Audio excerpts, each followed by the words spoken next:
It's the World Cup of World Cups, Episode 8, England, 1966. Monday, the 11th of July, 1966. Jaguar merges with the British Motor Corporation. Angus Barbieri finishes his world record 392-day fast. And the Newlywed Game debuts on American TV. Meanwhile, in northwest London, it's all kicking off.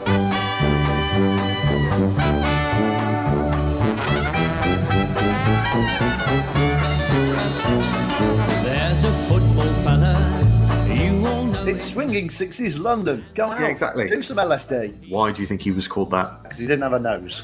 Yes, he had it shot off by the French army. So flags won't make you communist, but songs might. If someone made up that name, you go, that is racist. And that's the name that we fight crime under. The Savage and the Lightning. Sex, in Spanish, is El Sexo. Which is also your nickname over there, isn't it? That's good. Just imagine Des Lyons just covered in glasses at this point. Concerto de pelo. Oh, chocolate.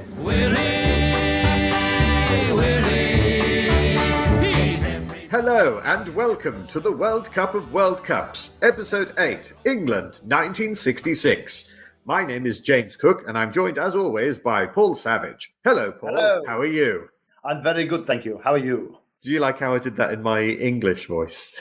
Yes, yeah. We've done Sweden and Switzerland, our foreign voices, and we've got now an English voice for English that they speak in England.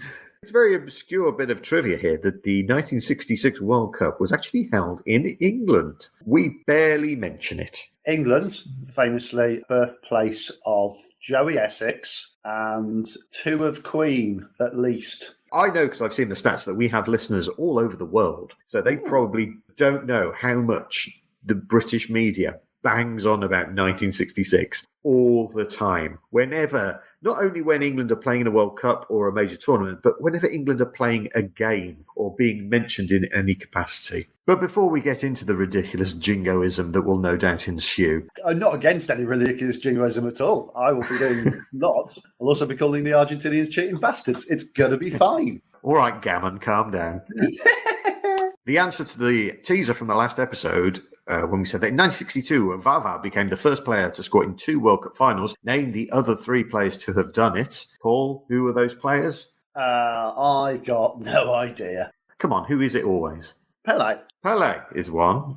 Zidane is another. And Paul Breitner of West Germany, whose eyes you loved staring into. Yes.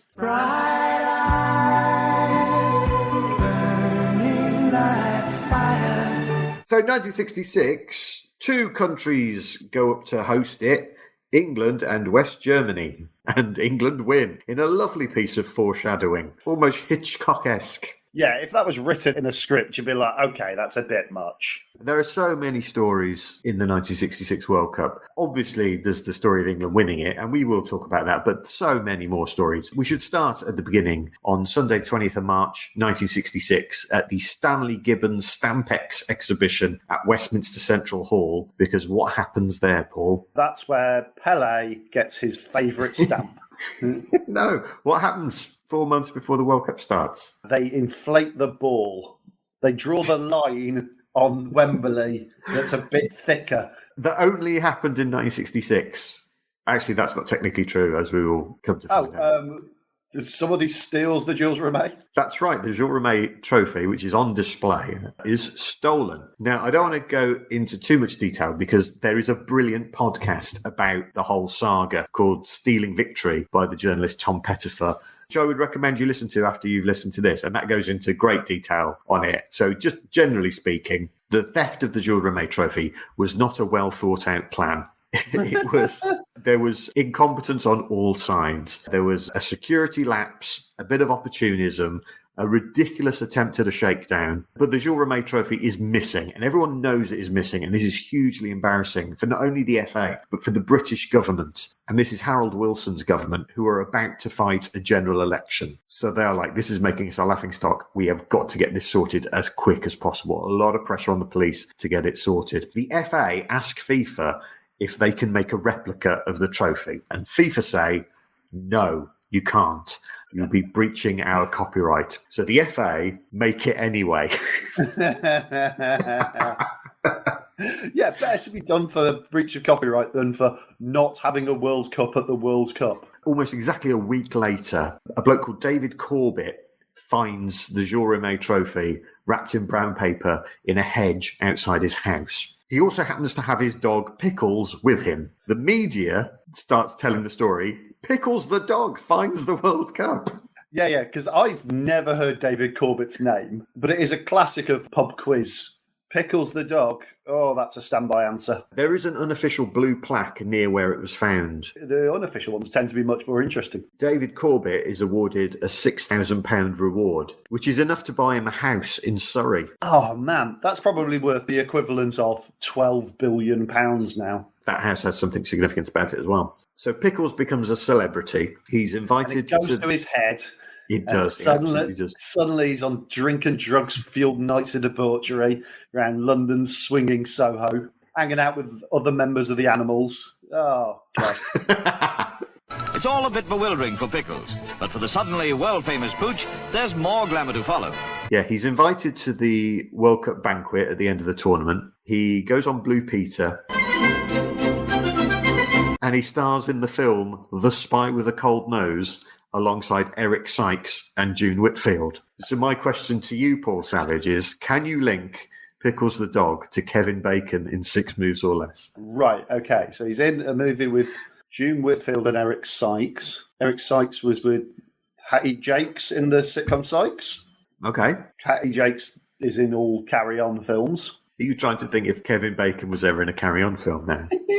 Carry On being Footloose. No, only people in Carry On were in Carry On. No, I can't. How I've done it, Pickles is in The Spy with the Cold Nose with Eric Sykes, who's in The Others with Nicole Kidman, who's in Eyes Wide Shut. Is he? Yes, who's in Eyes Wide Shut with Tom Cruise, who is in A Few Good Men with Kevin Bacon. Oh, very That's nice. how I would do it. Pickles is named Dog of the Year 1966. That's funny because there would have been somebody who rescued somebody from a house fire, saved 3 children from drowning in a weir. Would have just been like, oh no, he didn't even find a thing when he was just next to his owner when his owner found a thing. Yeah, he was nearby when the World Cup was found. But his story ends in tragedy, unfortunately. Pickles the dog dies in 1967 when his choke chain got caught in a tree while he was chasing a cat in the garden of the new house. He is buried in the garden of that house. I've always wondered what actually happens when a dog catches a cat. And then it turns out that's what happens. Wow. Horrible slapstick happens to a poor dog. Some people say he was silenced. I'm going to blame the Scottish for it. Pickles' collar is in the National Football Museum in Manchester, as is the illegally made Jules Rimet trophy replica, which was sold at auction and bought by FIFA in 1997 for how much, do you think? A house in Surrey, 1.3 million. Oh, it's only $250,000. Ah, You've massively overestimated, Paul. That's not the end of the story of the Jules Rimet trophy. It's not even the last time it's stolen, as we will talk about in future episodes. We've got a first, because this World Cup is the first one to have a mascot. yeah, it's World Cup Willie. Go on, who wants to do the joke? Who wants No, to I'm do not it? going to. No, but there's a mascot in this World Cup Willie, also a terrible, terrible ailment. World Cup Willie is a lion wearing a Union Jack jersey who looks like if he was on Twitter, he'd have some opinions about things. Has he got numbers after his name? Yeah. World Cup Willie 67245. World Cup Willie is designed by the artist Reg Hoyle and inspires the song, which you just heard, World Cup Willie by Lonnie Donegan, which sounds like the lyrics were written in 2 minutes by someone who'd never seen football. Lonnie Donegan was known as The skiffling singing chap. the King of Skiffle. When he died in 2002, and the news report said, Lonnie Donegan, King of Skiffle, died, my sister-in-law said, where's Skiffle? As if there's going to be some sort of horrible war of succession. Load of people coming out with washboards and 2-string basses. In this World Cup, we say hello to Portugal Ooh. and North Korea. are in the World Cup, which is going to cause some problems. All of Asia, Oceania, and Africa qualifying comes down to North Korea versus Australia. African qualifying is quite interesting, isn't it? Loads of teams were like, yeah, we'd like to come to the World Cup. Sounds like fun. In about 1963, they kicked out South Africa. So FIFA went, okay, that's fair, and moved them to Asia. And Africa went, no, that's not what we meant. We meant they shouldn't be allowed to play football because they're being all apartheid. So FIFA reinstated them, let them be banned again. And then CAF said, how many of us go through from this qualifying? And they went, anywhere between none and one. You have to play all of Asia after that. And they all went, well, bugger off. The African Football Federation boycotted the 1966 World Cup. The good thing is that after the boycott, South Africa are then banned until the 90s. And from 1970 onwards, there is a guaranteed space for an African team, at least one, in every World Cup. So this is the last time that there are no African nations in the World Cup. FIFA, we eventually get things right. So North Korea are playing Australia in a two-legged tie in Cambodia. Australia are going into this game having not played for 7 years.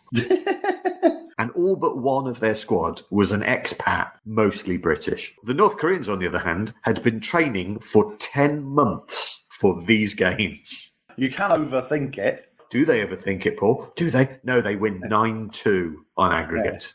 Because that is very much the Aussies rocking up. Yeah, you'll be fine. Run over there, give a fair shake of the sauce bowl, we'll see what pops out. And then they get roundly stuffed. Showing up in their Bermuda shorts and hats with bits of cork dangling down from them. And their flip-flops, which they call thongs, which you could probably get 5 minutes out of. So North Korea qualifying is a huge diplomatic problem because the UK does not, at this stage, recognise North Korea as a country. And it won't. I love the idea of recognising things. I simply didn't even recognise you there. The UK does not recognise North Korea until December 2000, when it suddenly goes, hang on, aren't you North Korea? In 1966, government policy is not to let the North Koreans into the country. However, they then start worrying that FIFA will take the World Cup off them if they do that. And put it in a hedge. Yeah, the government relents and says, OK, we will let the North Koreans in. However, we will not allow the North Korean anthem to be played at all. In case it's so brilliant that people randomly turn to communism. Yeah. That is a banger.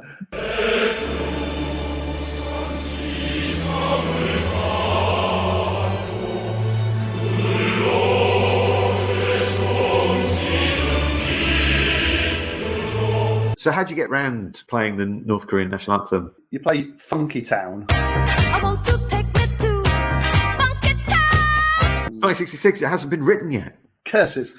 You played World Cup Willie twice. What they did no was, one gets an anthem. That's exactly right.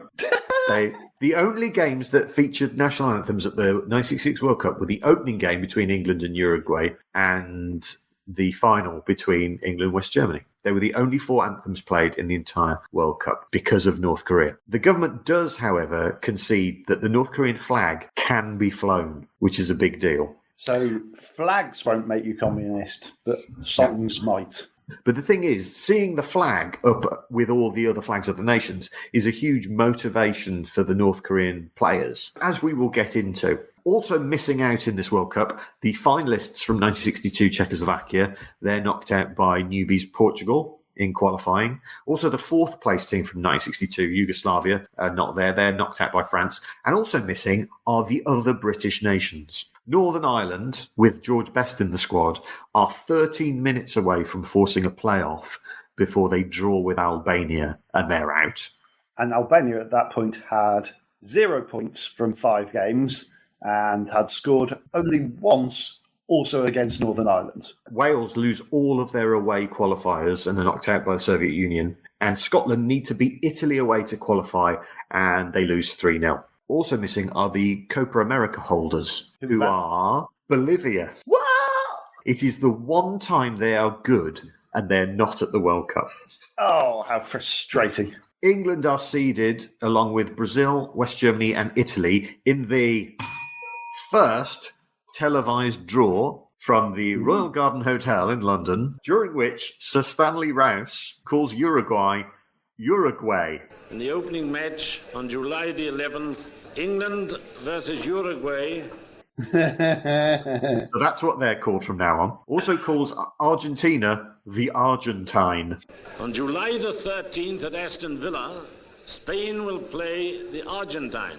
And for some reason, he finds Italy versus the USSR worthy of a little chuckle. July the 16th at Sunderland, Italy versus the USSR. Group 1, we've got England, the hosts, France, Mexico, and Uruguay. Opening game, England versus Uruguay, and the opening game is a massive anticlimax and finishes 0-0, and is the first of 4 consecutive opening games that will finish 0-0. It's too much pressure. You should put the lowest ranked ones on first. This is exactly what happened in 2018. Russia and Saudi Arabia were, according to FIFA rankings, the 2 worst teams at the tournament, and there were 5 goals in that game. Exactly, because no one cares. I mean, Russia probably did care quite a lot. Mexico, who, of course, in 1962, what did they do for the first time? Won the Olympics. No, they won a game, didn't they? Oh, they won it again, yes. They're high on winning a game in 1962, and they get a draw with France. France then take an early lead in their game against Uruguay when they get a penalty for a foul that is clearly outside the area. But Uruguay come back to win 2-1. And that game is the only one of Group 1 that isn't played at Wembley. Instead, it's played at White City. You wouldn't be allowed to call it White City Stadium anymore. You'd have to call it like Multicultural City, because actually London's a multicultural city and it's good. It wasn't called White City because only white people were allowed in it, No. even though that's just so happened to be what happened. Probably the ethnic diversity was a lot less in London, Why was that one game not at Wembley and at White City? because they were still using Wembley for the Horse of the Year show. You're so close. No, really? It is because Wembley refused to move their weekly Friday night greyhound racing. The Horse of the Year show isn't a thing I made up, by the way. From the 60s, I think it's the League Cup final, about 67, 68, where the pitch is cut to ribbons. It's because they had the Horse of the Year show there a week before. What would happen is all the horses would come out, and it's like an equestrian event, so it's, eventing, and then they give Horse of the Year to a horse that was nearby when someone found something instead. So this is just more evidence that the World Cup was still not a big deal.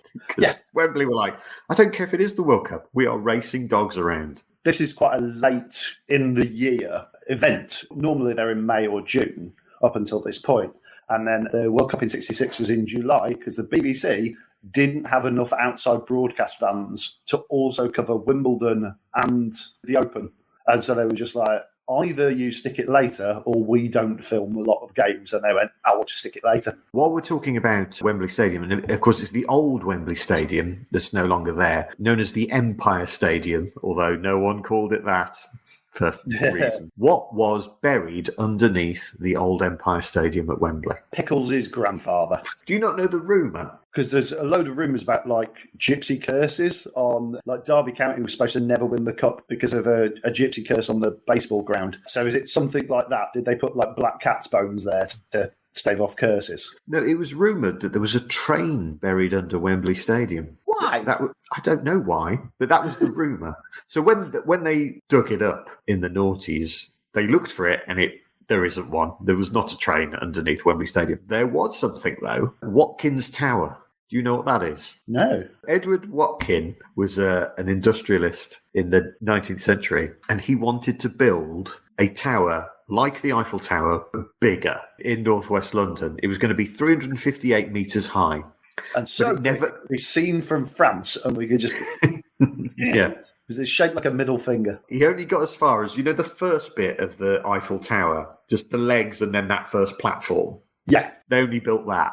That's as far as they got, and then they just stopped. It was known as the London Stump.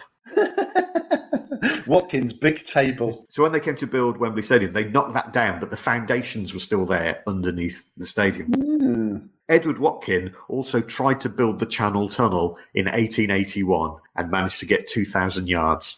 See, the thing is with yards, that sounds like a long way, but it's not at all, is it? You're still in Kent, I imagine. I think my kids with a bucket and spade have done more. Against Mexico, after 36 minutes, Bobby Charlton scores a thunder bastard. Roger Hunt adds a second in the second half. And then Roger Hunt scores 2 against France on his birthday. Hey. Before the biggest crowd of this World Cup. is the group game between England and France. 98,270. More people watched that game than went to see the final. That's insane. England win the group without conceding a goal. Roger Hunt is significant, of course, because he was the first player to score a goal on Match of the Day. Do you know who commissioned Match of the Day? David Attenborough. Yeah, when he was a commissioner of BBC Two. He's also the person who put snooker on TV to make more people buy colour TV, because quite a lot of these games are in black and white. The televised 1966 World Cup is in black and white. There were colour cameras there filming it, film cameras, which is why we have some colour footage. Here's an interesting quirk. So England scored 2 against Mexico and 2 against France. The goals happen in the exact same minutes. That is quirky. So, it's almost like they're machine-tooled, this England team. We're going to score in the 36th and the 76th minute. Yeah, we've got our orders. Nobby Stiles is booked for a foul on Simon, which is so bad, FA officials want him to be dropped. But Alf Ramsey says, if he goes, I go. And guess what? They both stay. He wore false teeth because he'd had them all knocked out during quite a lot of probably very hard challenges, but also possibly really bad British diet. The French defender, Joseph Bonnel, incredibly significant character in this World Cup, because without him, a lot of the narrative then doesn't happen. What does he do against England that changes everything? Does he cripple Jimmy Greaves? He does. He nobbles Jimmy Greaves. Who to this point hasn't scored, and then he's out of the quarter-final. We'll take away their best goal scorer. I can't see this backfiring, because Jimmy Greaves was the most natural goal scorer. He was ridiculously talented. The French squad features Jean Djokaev, who is Yuri Djokaev's dad. Their forward, Nestor Cambin, who's actually born in Argentina. He had 2 nicknames, Il Selvaggio, The Savage. the Savage, which is you, and also La Foudre, which means the lightning, which is now my name. And that's the name that we fight crime under. The Savage and the Lightning. In the 1969 Intercontinental Cup final, when he was playing for Milan against Estudiantes, as he left the stadium, he was arrested by the Argentinian police for desertion from when he left Argentina to go to France. The Intercontinental Cup was a thing played between the European champions and the South American club champions. They cancelled it after about 5 years because it regularly turned into violence where the European teams would just literally get kicked around the park. The French squad also included Robert Herbin, a defensive midfielder who was known as Le Sphinx. Why do you think he was called that? Because he didn't have a nose. Yes, he had it shot off by the French army. No, not really. It's because he had massive red hair that made him look like the Sphinx. Well worth a Google image search. All of this means that going into their final game, Mexico can qualify for the first time ever if they can beat Uruguay by 2 goals. They can't. Oh. But they do get their first clean sheet in World Cup history, thanks to the recalled and no longer retired 37-year-old goalkeeper Antonio Carvajal, who had retired in 1962, but he came back, he's playing in his 5th World Cup, and he gets his precious clean sheet. But Uruguay go through. Into Group 2, where we've got the Argentine, European champions Spain, Switzerland, and West Germany. So the Swiss play West Germany first, and Switzerland decide to needlessly suspend 3 of their best players for breaking curfew. It's swinging 60s London. Go out. Yeah, exactly. Do some LSD. Including one of their best players, Kobe Kuhn, who had gone to manage Switzerland in 2006. He gets sent home in disgrace for breaking curfew, and he's banned from international football for 12 months by the Swiss FA. I bet you the curfew was only about 8 p.m. as well. It backfires massively because the West Germans beat them 5-0. Yeah. Helmut Haller and Franz Beckenbauer both scoring 2, dancing through the defence, Franz Beckenbauer in that game. This is the first of the World Cups where it starts to look loads more like football than old-time football. The ball is lighter. And also they're not wearing former pit boots that are shaved down, but it looks much more like football as we know it. The Swiss do not ban Friedrich Kunstli, their striker, and in 1980 he marries a penthouse pet of the month. I'm not Googling that, I'm on a work laptop. I mentioned Roger Hunt scoring on his birthday. The other player in this World Cup to score on their birthday is Antonio Roma, the Argentine goalkeeper. But unfortunately, it is an own goal. He basically pushes the ball into his own net. Happy birthday. He was nicknamed Tarzan. I imagine because he was massive and hench. Because he played in just a loincloth. Luckily for the Argentine, 2 goals from Luis Artime mean they beat Spain in the rain at Villa Park. Luis Artime claims to have scored 1,000 goals in his career, which might or might not be true, but he did score 24 in 25 for Argentina. The Argentine. Spain come from behind to beat Switzerland. That means Switzerland are effectively out. And then Argentina and West Germany play out a gritty 0-0 draw. Because both of those could play lovely football when they wanted to, but they often did not want to. The Argentinian player Albrecht, and that's weird, isn't it, in a game between Argentina and West Germany that Albrecht plays for Argentina. Did his family mysteriously turn up in Argentina roughly around 1946? Who knows? Who knows? He was sent off for kneeing Weber in the groin. That's probably why the Argentinian goalkeeper was called Tarzan, because he was mates with Cheetah. Albrecht is seen limping as he walks off, which makes you just wonder what's going on with Weber's groin there.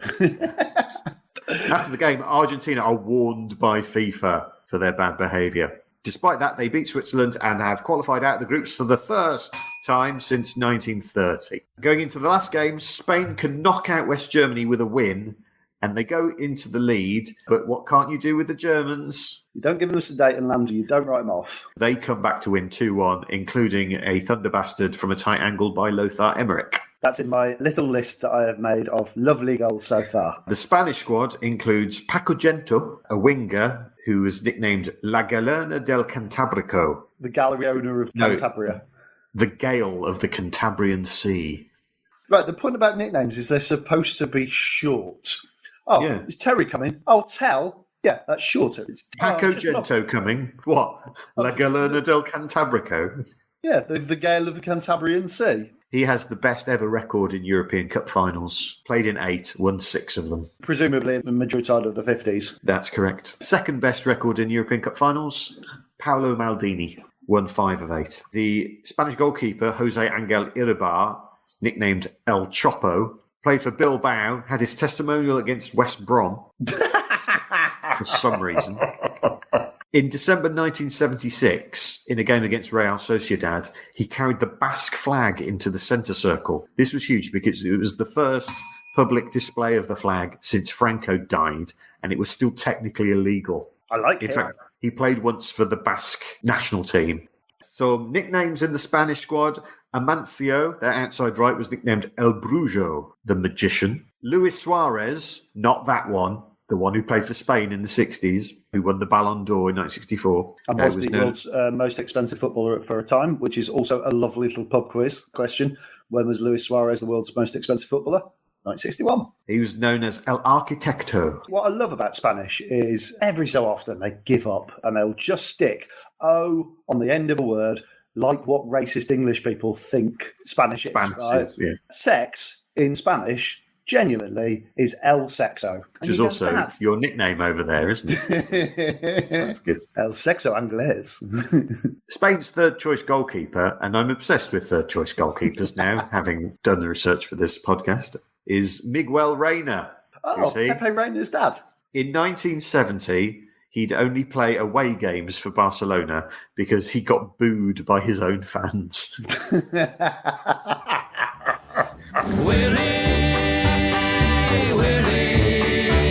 He's everybody's favourite for the car. Hello, I'm Paul Savage. As well as being the co-host of the World Cup of World Cups, I am a stand-up comedian. I'm doing a show called Well Groomed at the Canonsgate during the month of August from the 6th to the 28th, not the 17th, at 4:30 every day. A fun, silly show about trauma. And I am also a cartoonist. I have a book called But Doctor. I am a collection of comic strips by Paul Savage, and it is available through my website, savagecomic.com, along with mugs, stickers, postcards, and other fun stuff. Please check those out.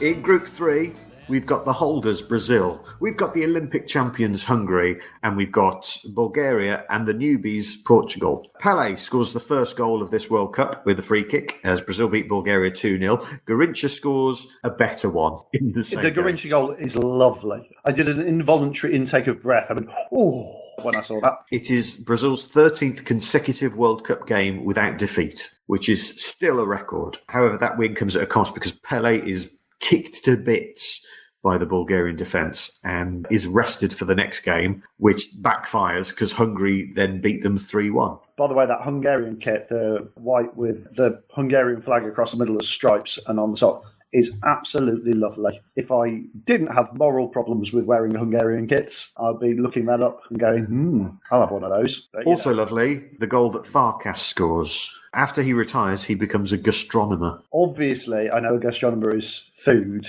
but it just does sound like a gassy astronomer. Is it food? Is it astronomy? I don't know. It's all pie in the sky stuff.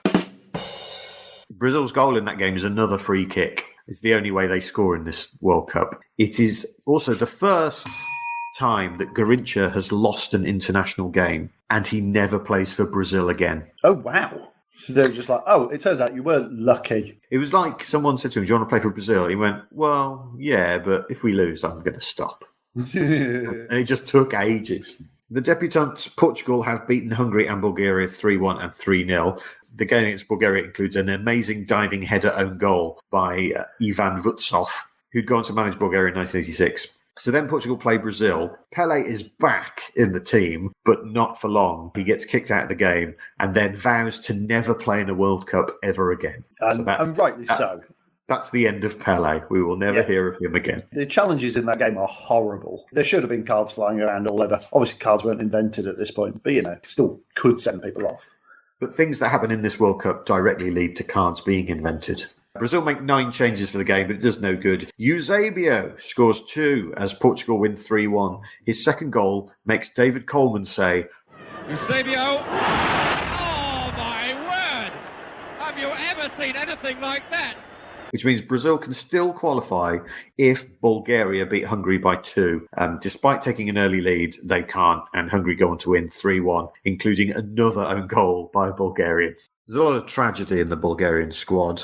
Before or after? During the games, but then afterwards as well. Their goalkeeper, Georgi Naidanov, who was Bulgarian Player of the Year in the early 60s, he dies in Damascus in 1970, aged just 38. His family suspect he was poisoned by a government minister that he'd fallen out with. Georgi Asparahov, who would also go on to play in the 1970 World Cup. He was considered to be the best Bulgarian footballer of the 20th century, so much so that Levski Sofia Stadium is named after him. AC Milan once tried to buy him, but the Bulgarian government wouldn't allow it. Apparently Asparahov said, "Tell them that there is a country named Bulgaria. In that country there is a team named Levski. You might not have heard of it, but I was born in this team and I will die there." Which is not technically true because he actually died in a car crash in the Vitinya Pass of the Balkan Mountains in 1971, along with his teammate and member of the squad here, Nikola Koltov, who was nicknamed Koteto, the kitten.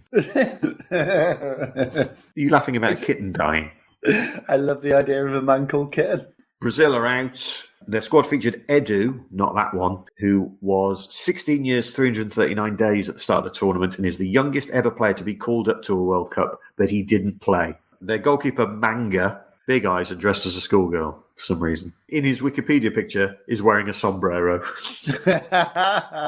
We did say that we keep you on track of all of the hats worn at World Cups. Hat news. Finally, Group 4. North Korea, Chile, Italy and USSR. Sorry, just those two countries being said together makes me laugh. Chile and Italy, obviously firm friends after 1962. They have a rematch of the Battle of Santiago, but this time Italy win 2-0 and no one punches anyone. So that's Where was this held? Roker Park, of course. So Sunderland, less dangerous than Santiago. Who knew? The North Korean team has an average age of 22 and an average height of 5'5". Their goalkeeper, Lee Chang-myung, is 5'7". In the oppressive communist state derby against the Soviet Union,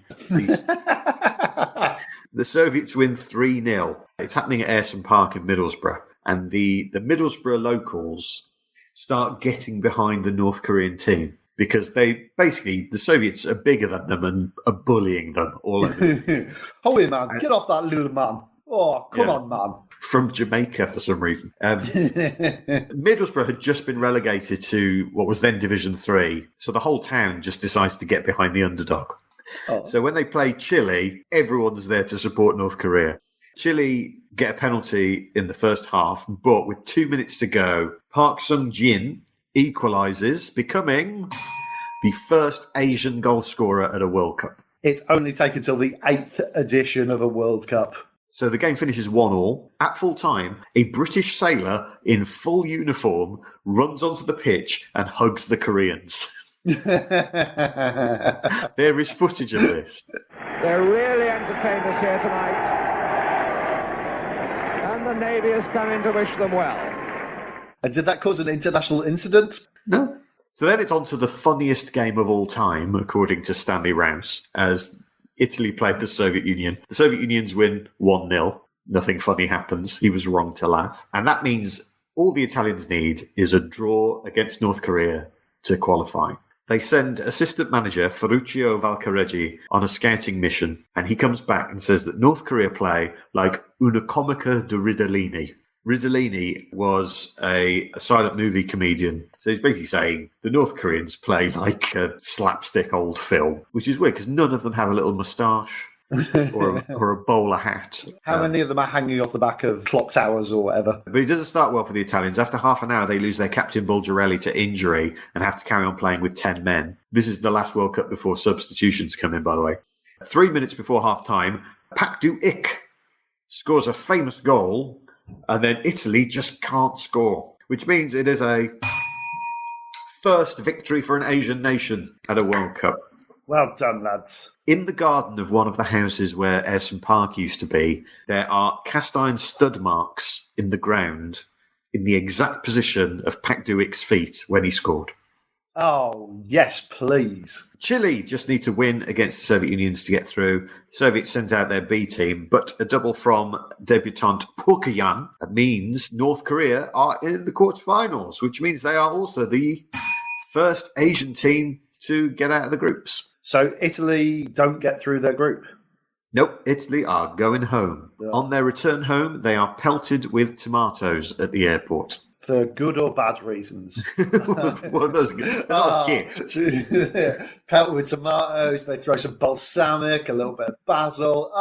Not like, here, make a lovely salad. They're like, we hate you for what you did. In Italy, the phrase un'altra Corea, another Korea, means any footballing disaster. For example, not qualifying for 2 consecutive World Cups. They will, however, bounce back from this by winning the Euros in 1968.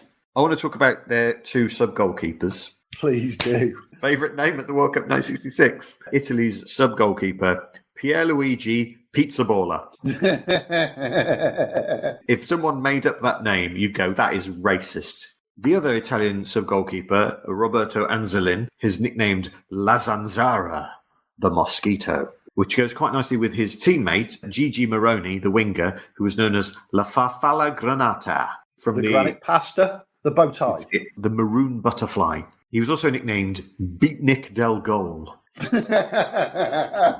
because of his... You lay about. He probably just had like slightly longer hair than anyone else, and they were like, you beatnik with your clove cigarettes. He did. He had long hair. He had a hippie lifestyle. He used to design silk ties. In 1967, he was hit by a car and killed, aged 24. Did I mention last time how many footballers of this era get killed by cars? No, it's lots already, isn't it? It is frightening how many do. Into the quarterfinals. They are still all happening at the same time. Because when you've got 3 channels, why not put all of the TV on at the same time? A German referees England-Argentina, and an Englishman referees Germany-Uruguay. According to some South Americans, that means something. There is a lot that says there was an English-German conspiracy to rob South America, which kind of ignores, I'd say, at least 21 years of recent English-German history at this point. In their game, Uruguay have Trosh and Silva sent off as Germany win 4-0. Uruguay should have had a penalty at 1-0 for handball, but it's not given. At one point, a fan in lederhosen invades the pitch. And is hugged by a British sailor. And this is horrible. Trigger warning, what I'm about to say is horrible. After the game, Helmut Haller pisses blood after having his testicles squeezed during the game. Oh my word. I Told do you. apologise to people who listen to this in a car who've just veered over 4 lanes of traffic. Oh my word. You can't drive a car with your legs crossed, guys. Cortez is banned for 6 games for kicking the referee. So that's happening in one game. The other game is England-Argentina. Bobby Moore said, they tug your hair, spit at you, poke you in the eyes, and kick you when your ball was miles away. Nobby Stahl said, apart from the violence, I came through with no problems. The thing that game is sort of remembered for is that the captain of the Argentines, Antonio Ratin, was sent off, according to the German referee Rudolf Kreitlin, for violence of the tongue, which was the name of my 1980s soul album. And was the name of my popular sex tape. Kreitlin couldn't speak Spanish, Ratin couldn't speak German, so I don't know what language he was worried about. But someone said he had murder in his eyes and he was sent off for the look of it. He wasn't. He was sent off for kicking people. When he's sent off, he goes and sits on the Queen's red carpet and then is escorted away by 2 policemen.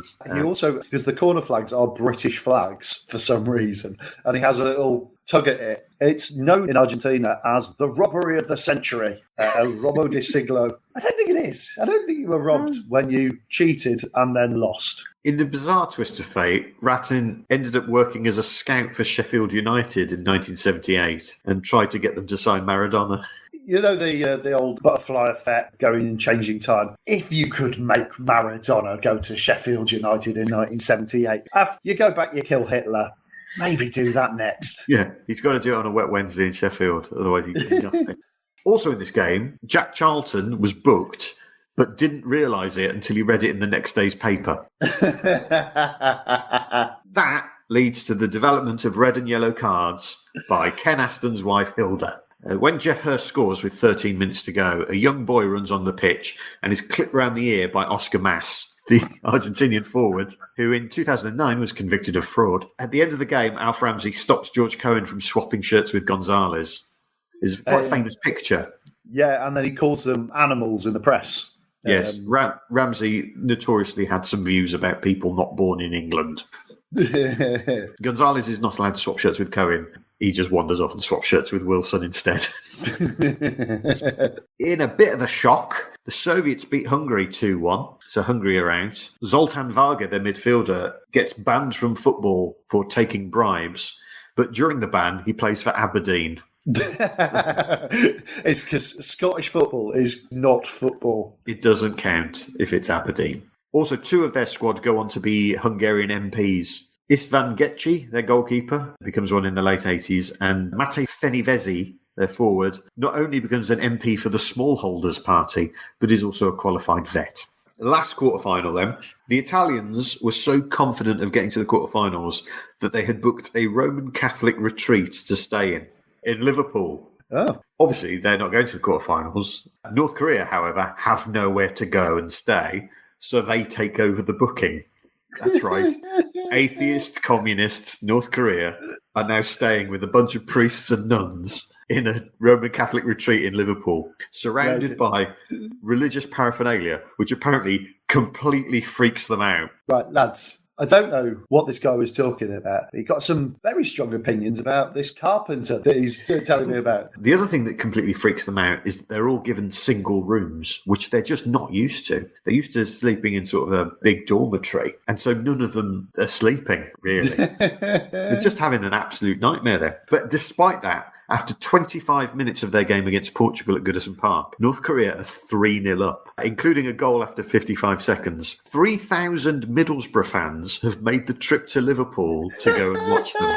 I am loving this Middlesbrough, North Korea. It's brilliant. But also the Scousers get behind the Koreans as well. So it's basically a home game for North Korea at this point. When they go 3-0 up, the crowd are chanting, "We want 4," and easy, easy. But the problem is North Korea only know fast attack. and they're not used to being 3-0 up after 25 minutes in a World Cup quarter-final against Eusebio, and they might have made him angry. Oh, easy. Easy is it now? He said in his best Portuguese. He pulls 2 back before half-time, won a penalty. By the hour, he scored another 2, including another penalty. And then Augusto gets one more with 10 minutes to go. I think it's the third one where he literally goes round everyone. But because obviously what was the average height? 5'5"? Yeah. And because Eusebio is a big unit, it literally does look just like an adult playing in a game for 12-year-olds. And then someone comes in and takes him out of the legs. And that's why that's the penalty for the fourth one. So Eusebio now has 7 for the tournament, and England are next in the semi-finals. I would heartily recommend the documentary The Game of Their Lives. Please do not confuse it with the terrible film about America beating England in 1950, which has the same name. I'm referring to the documentary about the North Korean 1966 squad. It is on Vimeo. It's like £3.50 to watch it. It's great. It was made in 2002 and features the surviving members of the squad. Pak Du-ik, who scored against Italy, he became a gymnastics instructor, not, as Italian urban myth would have us believe, a dentist. I mean, one said is slightly weirder than the other. Yeah. What a strange rumour to start. He said about the game against Italy, "It was the day I learnt football is not all about winning. I learnt that playing football can improve diplomatic relations and promote peace." That's it. He was part of the 2008 Olympic torch relay. In his book, The Aquariums of Pyongyang, North Korean defector Kang Chol-hwan claimed that he met Pak Sung-jin in the Yodok concentration camp. He said that Pak and other players on the 1966 team were imprisoned for celebrating the team's victory over Italy in a bar, which was seen as a sign of bourgeois decadence. Not Desiree bourgeois decadence, by the way. The 1934 Belgian. I mean, even for our self-referential, obscure football chat, that is fairly obscure, James. There are Easter eggs that will reward people who are actually listening. According to Kang, Pak was in the camp for over 20 years. However, in 2002, the surviving North Korean players denied that happened. Well, I guess we'll never know. Into the semi-finals. At Goodison Park, West Germany versus the Soviet Union. Recent history suggests that this will be fairly spicy. It is described as a bruising encounter. Haller, whose presumably testicles are fine now, gives Germany the lead, and a minute later Chislenko trips held and is sent off. Beckenbauer adds a second, and Pukian gets a consolation with 3 minutes left, his 4th goal in his 3rd international. The game was refereed by Concetto Labello, who would later be Italian Minister of Sport and, bizarrely, Italian Minister of Drought. Concetto Labello also sounds like a sexy character that is used to sell whatever the Italian equivalent of, like, you know, the Cadbury's caramel bunny. Take it easy with Cadbury's caramel. Concetto Labello. Oh, chocolate. It also sounds like a way you'd tell someone to play a piece of music in an orchestra. The other semi-finals, England versus Portugal. Thanks to Eusebio and 4 of his Benfica teammates, Portugal are an attacking force, but defensively they are a bit lightweight. They don't commit a foul in the opening 20 minutes. No one marks Bobby Charlton, and when he scores his second, Jose Augusto shakes his hand. Well done, mate. A combination of Nobby Stiles and Jack Charlton, whose nickname is Big Dirty Giraffe. Is it, James? Yeah, it is. No, that's what people on the England team called him. I want it to be true. Well, Nobby Stiles and Jack Charlton keep Eusebio quiet, but he scores a penalty with 10 minutes to go to make the ending a bit tense. It is the first goal conceded by England for 721 minutes. Wow. A national record that lasts until 2021 at the Euros last year.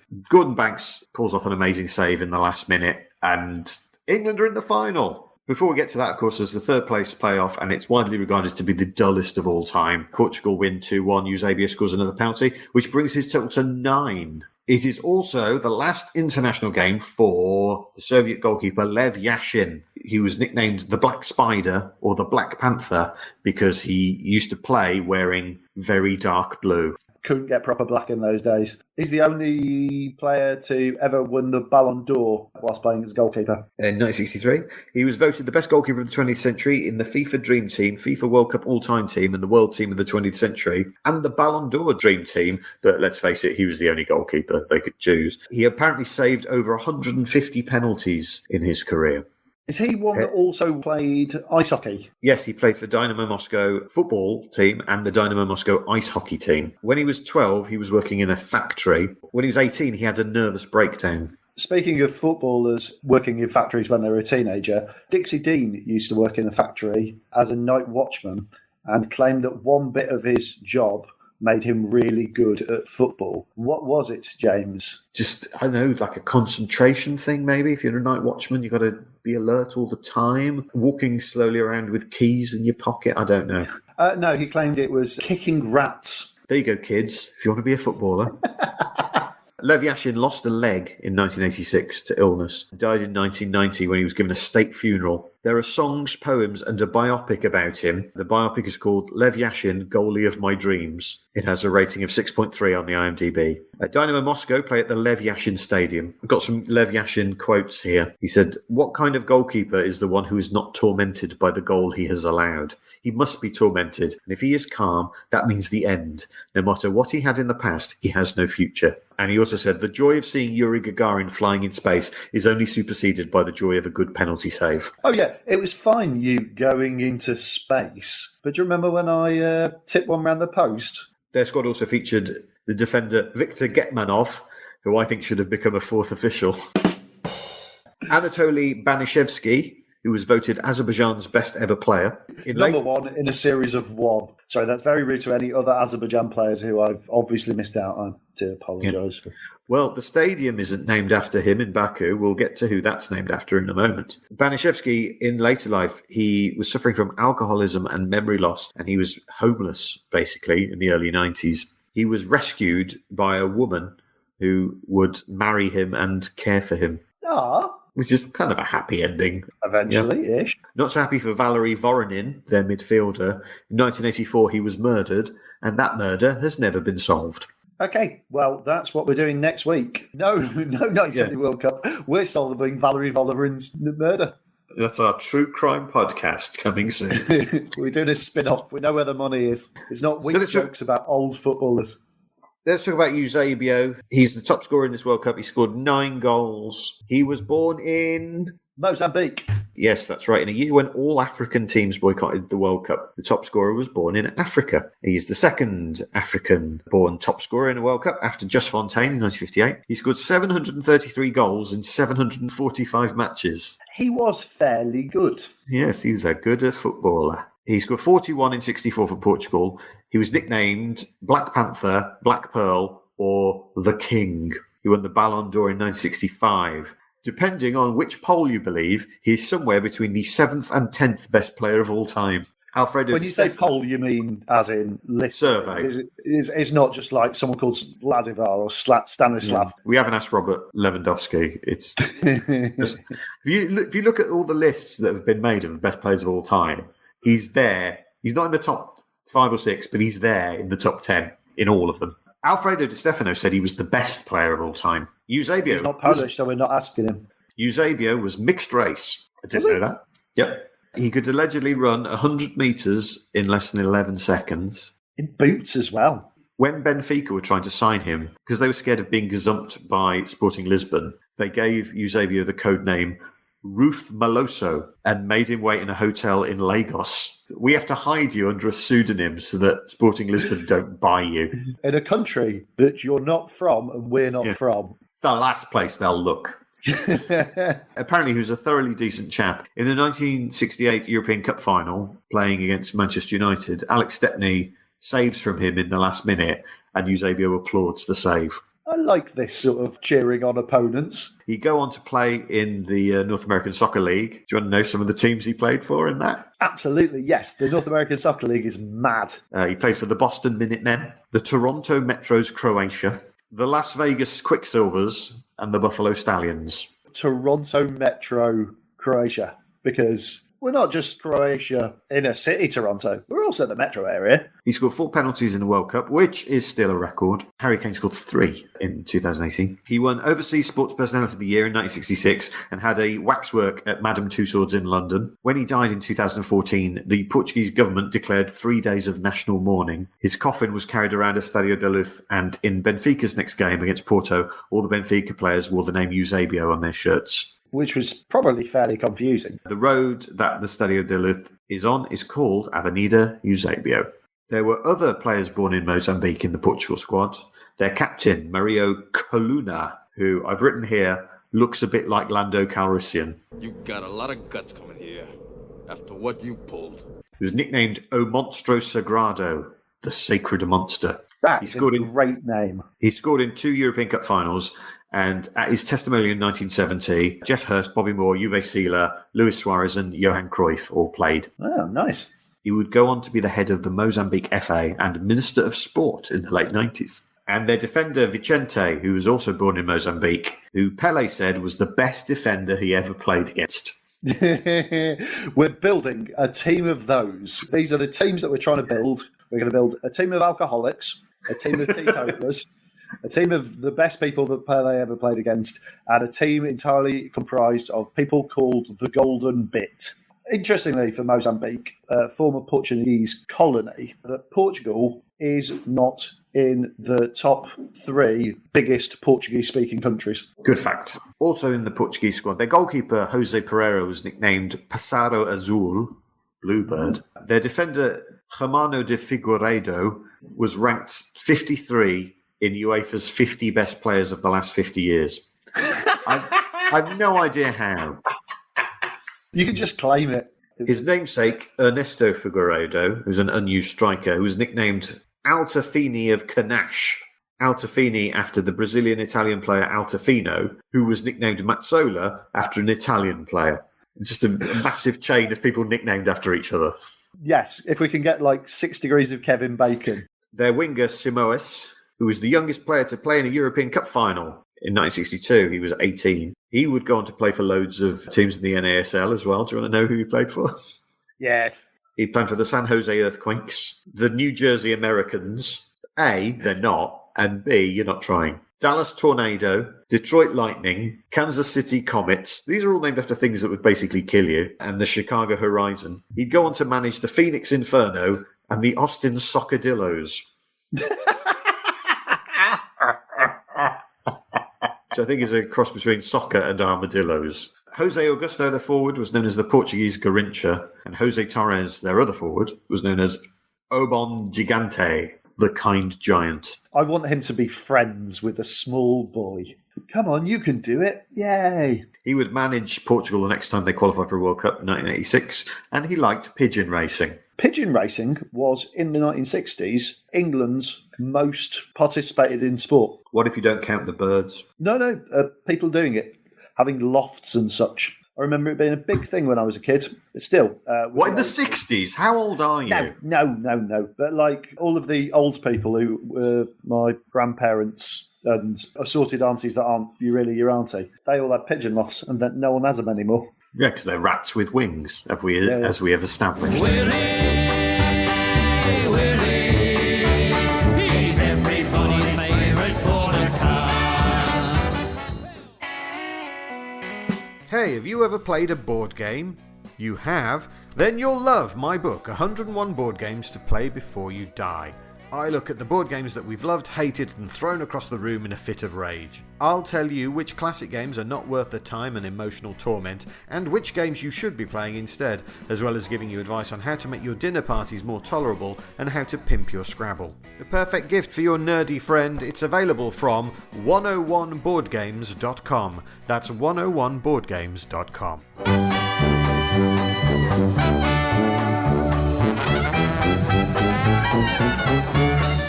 Shall we talk about the final then? The 1966 final. Please.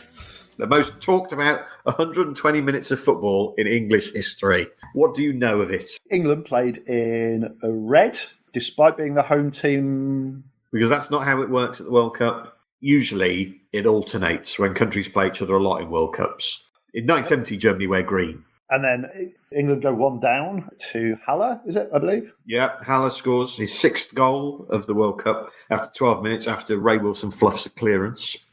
Yeah, it's a terrible clearance. Then England get one back before half-time. It's actually only 6 minutes after they go behind that they equalise. Jeff Hurst equalises with a header with no defenders anywhere near him in the 6-yard box. Nice bit of early social distancing. So it's 1-1 at half-time. Not Hurst scores again. Not Hurst, or to give Was his it- full name, Martin Peters. Martin Peters, yeah. Yeah, he swoops on a defensive mistake. Can you see a theme with the goals so far? Yeah. Martin Peters, who was the player in the squad who looked the most like a Beatle, he was Britain's first £200,000 footballer in 1970. When he played for West Ham, he played in every position, including goalkeeper. He went on to work in insurance. I think did door-to-door insurance as well. Like, he was the man for the Peru, and everyone was like, "You're Martin Peters." And he was like, "Yes, I won a World Cup. Sign up for £1 a week." Right, and then what happens, Paul? It looks like it's all going fine. And then in the 90th minute, England give away a very stupid foul on the edge of the box. The ball pings around the penalty area from the free kick. Basically, more defensive stupidity. And Weber lunges, sends the game into extra time. Yes, and England has a little thing of like, that seemed to come off the back of one of their arms, which it does. It's fine. It doesn't. It comes off their back. It's clearly off their back. I'd have given it. But yeah, yes, so it goes into extra time.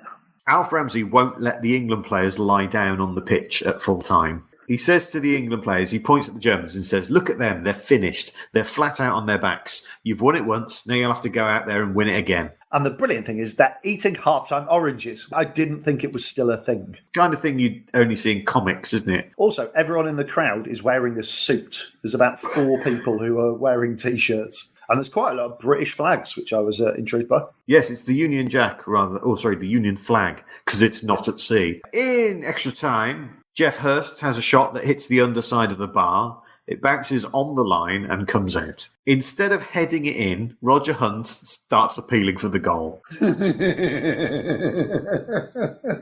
Could have made sure, mate. The Swiss referee consults the Russian linesman, who wasn't Russian. He was a Soviet, but he was from Azerbaijan. Oh. His name is Tofik Baramov. The National Stadium of Azerbaijan in Baku is named after him. Did we pay for that? The English FA were like, honestly, No. lads. No, they did it. It used to be named after Lenin. It's gone from a Lenin to a Lino. Yeah, oh, very nice. Yeah, because he was a famously tricksy winger. What, Lenin? Really hard on the left wing. Obviously, he was asked a lot about this goal because it's ultimately his decision that gives the goal. He said it wasn't about whether the ball bounced on the line or not. He said he thought it bounced behind the crossbar at the top and bounces down. That's why he says he gave it. But I think we all know what actually happened was his brain went, 20 million dead, goal. Which is sort of the point of it, I think. There's a statue of Tofik Baramov in Azerbaijan. Who do you think unveiled it? Did Roger Hunt go to unveil it and then appeal for it to be unveiled by someone else? I hope so, because it wasn't Roger Hunt. I'm trying to think of any other famous Azerbaijanis, and I can't. It's not an Azerbaijani, but it is someone connected with this game. But not an English player. Is it Haller? No, it's Hans Tilkovsky, the goalkeeper. Wow. Who knew it wasn't a goal. He knew it wasn't a goal because, right, English people, I speak as an England fan and I'm a ridiculously English person. There's nothing exotic or interesting about my family history at all. We are all from the area I live in now and have been since the 1700s. It did not cross the line. In the days of VAR and goal line technology, it wouldn't have been given. But that's not the point, is it? I think it was a goal, actually. Just for balance. I mean, it was a goal because it was given. But, you know, the reason the goal was given was more to do with history. It's a Swiss referee, for crying out loud. Hey, they're neutral. Luckily, with seconds to go, Jeff Hurst completes not only the first hat-trick in a World Cup final, but the first perfect hat-trick in a World Cup final. It's a header and one with either foot. Because it is on his left peg, the final one, and it is a beauty. Which, of course, leads to the immortal commentary. Jeff Hurst goes forward, he might make it 3. He has! He has! And that's it! That's it! Which is the That was, of commentary on ITV that Hugh John says. And it's not, to be fair, a bad piece of commentary. It's just not the best piece of commentary ever. I imagine the commentary from the German end for the 1988 hockey final in the Olympics was probably quite good. It's just not. Where were the Germans? But frankly, who cares? What a lovely piece of commentary that is. England are the only team to win the World Cup wearing red shirts. That's interesting. There's not that many teams that wear red, is there? They mostly wear blue or yellow or white. So Jeff Hurst, hat-trick hero Jeff Hurst, his maternal grandmother was from Germany. So he could have played. Certainly in later years, he would have been allowed to play for Germany. Yeah. And the Republic of Ireland. He played one game for Essex against Lancashire. He was not out in the first innings and got a duck in the second innings, so he never scored a run. I just think they let him have a go. I'd do it. I'd be like, I won the World Cup. Come on, give me anything. Let me have a Welsh cap for rugby union. He is one of 2 World Cup winners born in Ashton-under-Lyne. Who was the other? Oh, it's going to be someone mad. Is it a German? No. Pass. Simona Perotta of Italy, who won in 2006. He scored a hat-trick, so who gets the match ball at the end of the game, Paul? Is it going to be Haller because he scored first? Helmut Haller took the ball. He did. He scored 6 in the finals. He took the match ball with him. To be fair to him, he does give the ball to Jeff Hurst 30 years later. This is in my attic. I've not really used it much. After the final, the players have a banquet and their wives, who they haven't seen for 4 weeks, are forced to sit in an adjoining room.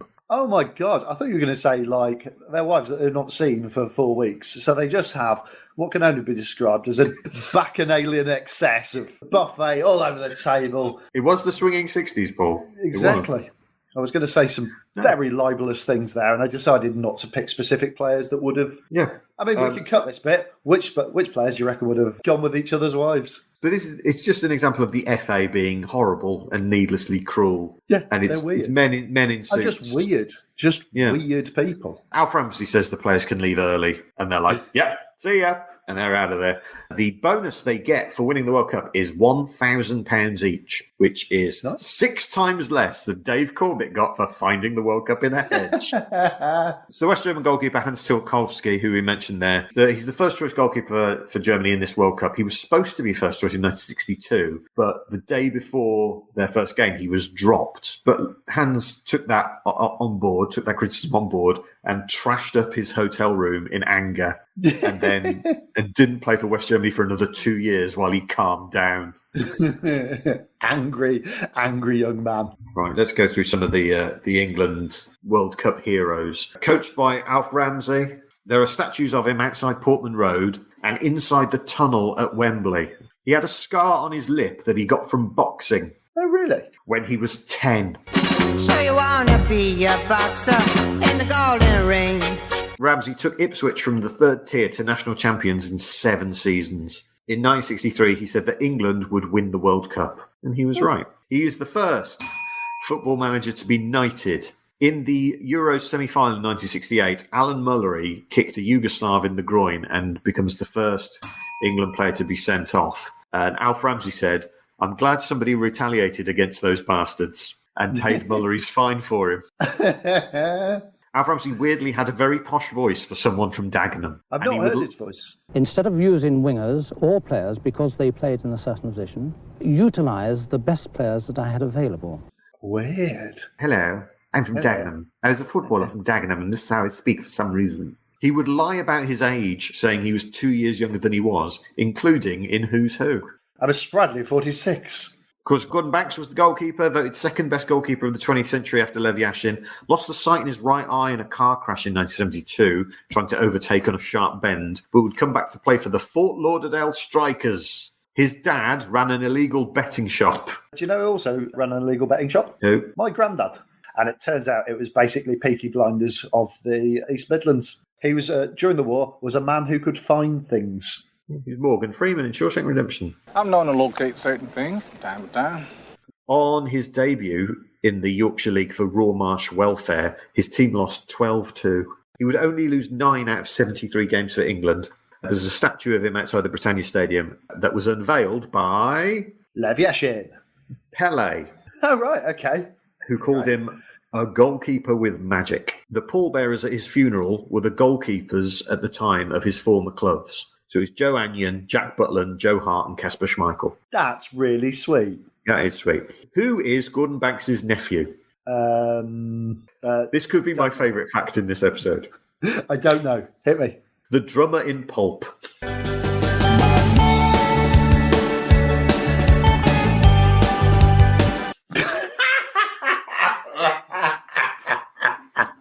Good with the hands. Speaking of famous nephews, George Cohen, the right back, who's his nephew? Ben Cohen, who played in the Rugby World Cup winning side of 2003. Johnny Wilkinson, he's got it! Ray Wilson, the left back, became an undertaker in Huddersfield. Nobby Stiles was born in a cellar during an air raid. Sounds like the start of a Cher song, doesn't it? Jack Charlton was about to join the police when he was signed by Leeds United. Bobby Moore, the captain. How old was he when he captained England to the World Cup in 1966? It'll either be very young or very old. I'll say 21. He's 23. Bobby Moore's middle names are Frederick Chelsea. It's not the best footballer middle name, is it, James? No. Bob Wilson, middle name is Primrose. I also quite like Gary Lineker's middle name. Which is? Winston. About Bobby Moore, Pele said he was the greatest defender he ever played against. But Pele says that about everyone, so it doesn't matter. What can't any West Ham players do because of Bobby Moore? Smoke. Can't wear the number 6 because they retired the shirt. He was Sports Personality of the Year in 1966. He was the first footballer and only footballer until 1990 to win that. He nearly didn't play in the World Cup because he was out of contract at the end of 1966, and FIFA had a rule saying that all players had to be in contract with a club to play at the World Cup. Alf Ramsey said, "Sign the new contract, will you? Otherwise you can't play." He got 2 assists in the World Cup final, which is overlooked, I think. And along with Martin Peters, was in an advert for pubs. It's a brilliant advert. It's Martin Peters and Bobby Moore and their wives just going, "Why don't you go to the pub?" Hey? After a match, we often meet our wife for a quiet drink in the local. It's a nice, friendly place. Like Mr. and Mrs. Bobby Moore, looking at the local. Why don't you go to the pub? The youngest player in the England World Cup winning team was... Not Bobby Moore, then. Martin Peters. Alan Ball. He's 19 at the time. This is the last time a Blackpool player ever played for England. He tragically died trying to put out a fire in his garden that he'd started. Basically, he had a heart attack while he was fighting a fire. The Manchester City fans, when Oasis were big and he was Manchester City's manager, used to sing, "Maybe you're going to be the one that saves me, because after all, you're my Alan Ball." Bobby Charlton, legend, as much for the comb over as anything else. Ballon d'Or winner, survived the Munich air crash by swapping seats. I haven't 100% checked this, but I'm fairly sure it's true. Yes. You're excited about this fact now? Yes. I'm pretty sure that Bobby Charlton is the only footballer to be mentioned in an episode of Frasier. My Uncle Jack once tried to get Bobby Charlton's autograph, and Sir Bobby cracked him over the head with a can of lager. 12 stitches, and he still has the can. I'd be delighted to be corrected. In the squad was Jerry Byrne, fullback, who broke his collarbone 3 minutes into the 1965 FA Cup final, but played until the end of extra time. That incident led to the FA allowing substitutes. Ian Callaghan, the winger, who played against France in the groups, wouldn't play for England again until September 1977. Because he was at Liverpool and was like a huge part of their team under Shankly. Was he just not fancied? Yeah, he just fell out of favour. It's the longest interval between appearances by any England player. All right, it's time for a Des Lynam puts on glasses moment. In 2008, former FIFA president João Havelange said that the 1966 and 1974 World Cups were fixed. Oh, do you know about this? No, but I do know that there was rumours from the West German team that there was doping throughout because the national programme was heavily subsidised. Yeah. Was it that was fixed, that the West Germans got to the final because of doping? I've got that here, another Des Lynam puts on even more glasses moment. Just imagine Des Lyons just covered in glasses at this point. 3 unnamed West German players tested positive for the banned substance ephedrine. It could have come from decongestants. Yes, that's the difference. It is the thing in an inhaler that is the active ingredient. When you look at Havilange's accusations, it just comes across as sour grapes. This is what he said. He said, in the 3 matches that the Brazilian national team played in 1966, of the 3 referees and 6 linesmen, 7 were British and 2 were German. Brazil went out, Pelé exited through injury, and England and Germany entered into the final, just as the Englishman Sir Stanley Rouse, who was the president of FIFA at the time, had wanted. In Germany in 1974, the same thing happened. During the Brazil-Holland match, the referee was German, we lost 2-0 and Germany won the title. We were the best in the world and had the same team that had won the World Cup in 1962 in Chile and 1970 in Mexico, but it was planned for the host countries to win. That is, quite frankly, nonsense. Yeah, it is. But we were the best. Do bear in mind that in 2006, an investigative reporter called Andrew Jennings told the Brazilian Senate that Havilange had amassed over $50 million in bribes. He wasn't upset that the World Cups were fixed. He was upset they weren't fixed in his favour. He saw none of the sweet, sweet moolah. It is time now for us to work out the score for this World Cup. A reminder that the current leader is 1950 Brazil, 7.04. It's all we ever bloody talk about. The home team was quite well supported, but also people got behind the North Koreans. The Germans were doping. Pelé was kicked. And, a dodgy goal in the final. Goal line technology being in the head of an Azerbaijani. Brazil were the favourites, and they got knocked out. And North Korea got through to the quarterfinals. Eusebio coming from 3-0 down to win 5-3. Sounds like a great game. It's just disappointing that the North Koreans just petered out. I mean, Bobby Charlton's against Mexico, in terms of just being a massive wake-up. What is the goal from 1966 that anyone talks about? And it's Hurst's second against the bar. I think it is the platonic ideal of a final. It's in the stadium. It's all big. There's flags waving. There's going down early, going back. Like, it's back and forth. Momentum shifts. A dubious goal, last-minute winner. If you were writing a final, you'd write something along these lines. I think England were the 3rd best team at this World Cup, behind Portugal and West Germany. But England beat both Portugal and West Germany. We have this stereotype of the West Germans as being efficient, clinical, and boring, but they weren't. Germany are an exciting team who score loads of late goals. The only sad things were that Scotland, Wales, and the Northern Irish came close and then did not come close enough. And then we've got entertainment value. I've got some stats here for you. There were 2.78 goals per game, which is exactly the same as 1962. There were 3 0-0s, 3 1-0s, and no dead rubbers. The scores are in, and I can exclusively reveal that the 1966 World Cup in England has scored 7.67. Yes! Come on, England! Why are you cheering? We decided that. During a decision you literally just made. I mean, this just makes us look like nationalists. Because I'm a patriot, James. It does sound like a good tournament where some fun stuff happens. And we can't divorce ourselves from our cultural background, can we? And just how much this World Cup is a massive thing. So, yes, we have a new leader, and it is England. 1966. 7.67. That's going to take some beating. But there are some bangers coming up. Before we get to that, though, a little teaser for you. I'll reveal the answer at the start of the next episode. So in the 1966 World Cup, North Korea became the first Asian team to win a game at a World Cup. Who were the next Asian team to win a game at the World Cup, and when? We'll give you the answer to that at the start of the next episode, when we've got false imprisonment, war, earthquakes, the lowest scoring group in World Cup history. Yes, it's Mexico 1970. Is it as good as all the boomers say it was, or was it just in colour? Join us as the World Cup of World Cup podcasts goes from black and white to colour, because we've got a special guest in the next episode. So until then, thanks very much for downloading. Tell all your friends. I've been James Cook. I've been Paul Savage. Ta-ra.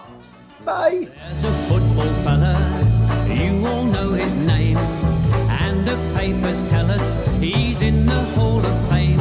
Wherever You have been listening to the World Cup of World Cups podcast with me, James Cook, at James E. Cook, and Paul Savage, at Comedy Savage. You can email us, worldcupofworldcups@gmail.com, and you can support us by going to our Ko-fi page, Ko-Fi page. I still don't know how to pronounce it. Ko-Fi.com/World Cup of World Cups. We know you won't, but please tell everyone you know about this podcast. And where you can, please rate and review. Thanks.